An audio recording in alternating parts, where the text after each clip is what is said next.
Leo Tolstoy এগৰাকী বিখ্যাত সাহিত্যিক। লিও টলষ্টয়ৰ সাধু এটা সাধুত টলষ্টয়ে ধৰ্মপুত্ৰক সুধিছিল মানুহ কিহেৰে জীয়াই থাকে। ধৰ্মপুত্ৰই উত্তৰ দিছিল প্ৰেমেৰে। এই মহান আৰু মহৎ বাক্যশাৰী সঁচাকৈ মনত ৰাখিবলগীয়া।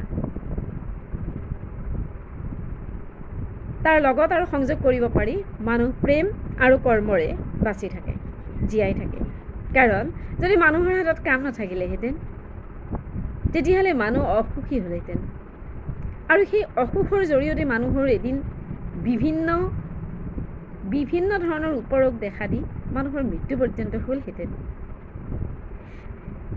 অৱশ্যে এইখিনিতে এটা কথা, কিছুমান মানুহ থাকে যিবোৰ মানুহ থকাততো তেওঁলোক জীয়াই থাকে, কিন্তু তেওঁলোকৰ এক্টিভিটিবোৰে কিন্তু তেওঁলোক জীয়াই থকা কথাটো প্ৰমাণ নকৰে।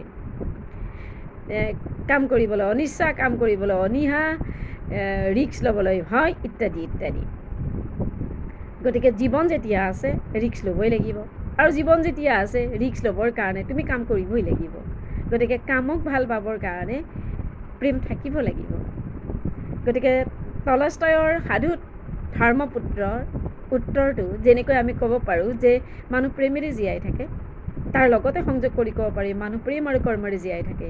প্ৰেম নাথাকিলে প্ৰেমহীন জীৱন এটা আমি পৰিকল্পনা কৰিব নোৱাৰোঁ। আৰু সেইকাৰণে হয়তো সন্তানৰ মাজত, সন্তান আৰু পিতৃ মাতৃৰ মাজত এতিয়াও প্ৰেম আছে। এইখিনিতে ক'ব লাগিব ছ'চিয়েল মিডিয়াৰ যিহেতুকে যুগ, এই যুগটোত আমি বিভিন্ন সময়ত বিভিন্ন ধৰণৰ ঘটনা দেখোঁ। সেইবোৰ একো দুৰ্ঘটনা বুলি ধৰি ল'ব লাগিব। কাৰণ বহুত এনেকুৱা আমি ঘটনা দেখোঁ য'ত সম্বন্ধবোৰ যেন এটা ভাবিবলগীয়া বিষয় হৈ পৰে। এইটো একেবাৰে সঁচা কথা যে মানুহ প্ৰেমেৰে জীয়াই থাকে, মানুহ কৰ্মৰে জীয়াই থাকে। কৰ্ম কৰিবৰ কাৰণে সেইকাৰণে কোনোদিন পিছুৱাই আহিব নালাগে। যি কামেই নকৰোঁ কিয় সেই কাম সৰু বা ডাঙৰ, কামৰ কোনো সৰু আৰু ডাঙৰ নাথাকে। কাৰণ কাম কামেই, কামৰ সৰু আৰু ডাঙৰ বাচিব যাবলৈ হ'লে তেতিয়াহ'লে কামক ক্লাছিফিকেশ্যন কৰিবলৈ হ'লে আমি কাম নাপামেই।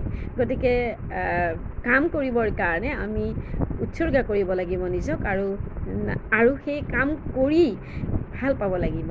গতিকে মনৰ যিমান উৎসাহ আছে, মনৰ যিমান উদ্দীপনা আছে, এই সকলোবোৰ দি তুমি যি ভাল পোৱা সেই কামেই তুমি কৰা, দেখিবা এদিন তুমি সঁচাকৈ সেই কামৰ জৰিয়তে এটা বিশেষ ঠাইত থিয় হ'বাহি।